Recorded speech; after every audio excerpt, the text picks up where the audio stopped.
Salut à tous, alors aujourd'hui une petite vidéo coup de gueule, on va bien sûr rester calme, hein. Je suis pas là pour me fâcher, je veux dire j'ai plein de bonnes choses dans ma vie, je vais pas m'énerver sur une vidéo YouTube, mais je vais plutôt dénoncer un comportement que je trouve vraiment minable, peut-être très français, quelque chose que j'ai vu en commentaire et qui m'est revenu il y a peu de temps, donc vous voyez c'est que j'ai pas digéré le truc, j'ai pas tourné la page, donc là je vais en parler publiquement, et donc ça va m'aider à digérer le truc et à tourner la page. Alors je sais pas si vous me suivez depuis longtemps, mais si vous me suivez depuis quelque temps, vous savez que j'ai fait un test il y a quelques mois où j'avais décidé de réouvrir toutes mes formations pour voir si j'en vendais plus. En fait, la question que je me posais dans le business de Traffic Mania, c'était est-ce qu'il vaut mieux fermer mes formations et en réouvrir une par semaine, créer de l'attente, créer de l'envie et créer de l'animation commerciale et ainsi générer des ventes, ou alors est-ce qu'il valait mieux tout ouvrir?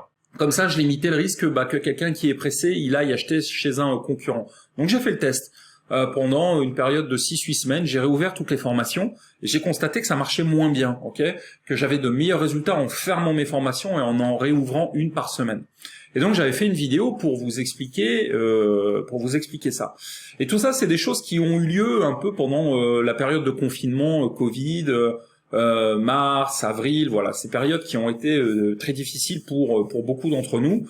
Voilà, moi j'étais chez moi, donc j'ai bossé encore plus dur que d'habitude, et donc j'ai eu des résultats financiers intéressants pendant le Covid. Et il y a un commentaire dans cette vidéo où j'expliquais les résultats de ce test, il y a un commentaire que j'ai trouvé hallucinant de conneries. Ce commentaire, il disait simplement retour à la réalité. C'est-à-dire que la personne, dont j'ai complètement oublié le prénom, c'est pas intéressant, la personne, elle a mis en commentaire retour à la réalité quand j'ai expliqué que j'avais fait un test et que le test n'était pas concluant. Et là, je trouve qu'on atteint quand même le summum de la connerie, parce que se moquer de quelqu'un qui fait un test et qui échoue, ça dénote vraiment un immobilisme mental et voire même de la petite méchanceté gratuite. C'est un peu comme si quelqu'un se mettait au jiu-jitsu, il arrivait dans un dojo avec une ceinture blanche, il faisait un combat contre quelqu'un qui est expérimenté, il perd le combat, et il y aurait quelqu'un dans le public qui dirait bien fait pour lui, il avait qu'à pas y aller. Sauf que la personne, évidemment, elle est ceinture blanche, mais dans 2 mois, dans 6 mois, dans 1 an, dans 2 ans, elle va passer des ceintures de couleur, elle va progresser, et à la fin, elle aura pas le même niveau. Et ça, c'est au prix d'un travail, c'est au prix de prendre des coups, c'est au prix de tomber par terre. Et moi, ce que je voulais dire à cette personne, j'ai aucune haine, mais c'est sa stupidité, en fait, la pénalise elle-même. Parce que moi, en réalité, je recherche l'erreur. C'est ça que les gens comprennent pas, surtout dans un pays comme le nôtre où l'échec est une catastrophe. Non, il faut rechercher l'erreur. Si vous recherchez l'erreur, ça sous-entend quoi? Ça veut dire que vous êtes tout le temps en train de tester des choses. Moi, je me doutais que ma méthode qui consistait à tout fermer et à réouvrir de temps en temps, ça marchait bien, mais j'avais pas de certitude. Le meilleur moyen de le faire, c'était de le tester. Maintenant, j'ai ma certitude, j'ai ma conviction. À une époque, mon business reposait uniquement sur le blog et j'étais pas convaincu par le fait d'aller sur YouTube. J'ai testé, ça m'a plu et ça m'a permis d'élargir mon audience. Mais ça aurait pu échouer, mais c'est pas grave. Et finalement, dans ma vie de blogueur, j'ai testé énormément de choses. J'ai fait des webinaires, j'ai fait du coaching, j'ai fait des espaces abonnements, j'ai fait des e-books, j'ai fait des produits premium. Et à chaque fois sur ces ensembles de tests, j'ai commis des erreurs. Et vous savez quoi? Ces erreurs, elles me permettent d'avoir le niveau que j'ai aujourd'hui. Chaque nouvelle erreur, c'est un nouvel avantage comparatif que j'ai sur mes concurrents. Dans 10 ans, dans 20 ans, dans 25 ans, j'aurai commis des centaines d'erreurs. Certaines de ces erreurs m'auront coûté de l'argent. Et vous savez quoi?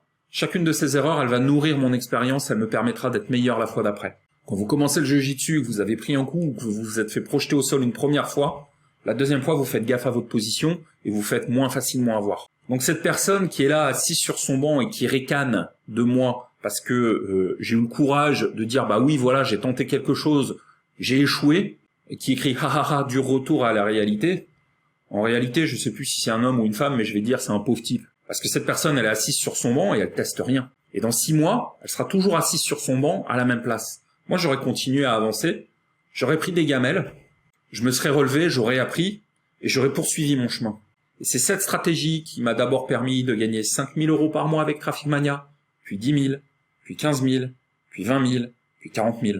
C'est tout simplement parce que j'essaye des choses. Il n'y a pas de ligne droite vers le succès, c'est rarissime en réalité. Il y a constamment des échecs et des nouvelles tentatives.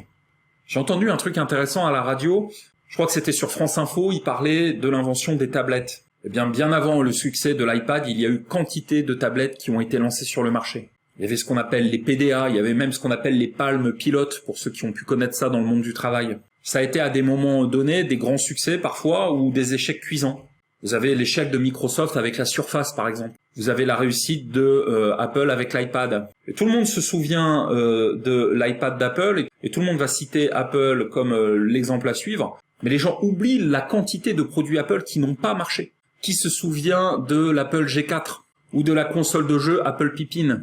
Qui se souvient du AirPower?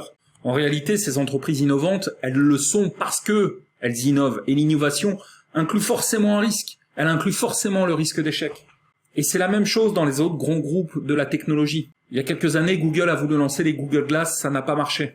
Là, je sais qu'Apple travaille sur des lunettes, peut-être que là, ça marchera. Microsoft a lancé la Surface et ça a planté. Apple a raté dans les consoles de jeux, mais Microsoft a réussi dans les consoles de jeux avec la Xbox. Et il y avait des sociétés qui étaient hyper importantes dans le domaine du jeu vidéo, comme Sega, qui ont quasiment disparu. Et des gens comme la personne qui s'est moquée de moi en commentaire, ce sont des gens qui vont réfléchir des mois au plan d'action idéal, qui vont l'appliquer, qui vont pas obtenir les résultats et qui n'ont aucune capacité d'adaptation. La réalité, c'est que ceux qui réussissent sont les pragmatiques, les intelligents, ceux qui s'adaptent. Pas ceux qui ont eu une vision de génie, qui ont déroulé un plan parfait et tout s'est absolument produit sans accroc. Cela n'existe pas.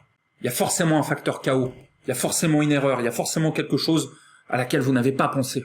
Et votre vrai talent, c'est d'être tenace, d'analyser les choses, d'être pragmatique et de savoir en tirer les leçons et de ne pas dramatiser l'échec. Donc moi, je vous dis, trompez-vous. Tentez des choses. Si vous avez un cœur de produit à 100 €, tentez un produit à 17, vous verrez ce que ça donnera. Tentez l'email journalier, vous verrez ce que ça donnera. Tentez de faire des tests AB pour voir s'il vaut mieux faire une page de vente vidéo ou une page de vente écrite. Vous verrez bien. Essayez un coup de faire une page de vente très longue et une page de vente très courte. Et peut-être que vous vous direz, oh là là, pendant toutes ces années, mes pages de vente ont été ratées, qu'est-ce que j'ai perdu comme argent? Non! Vous avez gagné la possibilité de vous développer dans le futur. Et c'est ça qui fait la différence entre les entrepreneurs qui réussissent et les rageux qui restent assis sur leur banc et qui se moquent d'eux lorsqu'ils chutent. Vous voyez, je me sens déjà mieux pour avoir partagé cette anecdote avec vous. Je vous remercie d'avoir suivi cette vidéo. N'oubliez pas de vous inscrire à la newsletter. Il suffit de cliquer sur le lien qui est dans la description. Vous recevrez un email journalier avec une astuce marketing qualitative et vous recevrez également une formation trafic offerte. Abonnez-vous également à la chaîne pour ne manquer aucune vidéo. Moi, je vous dis à très bientôt. Merci beaucoup, salut.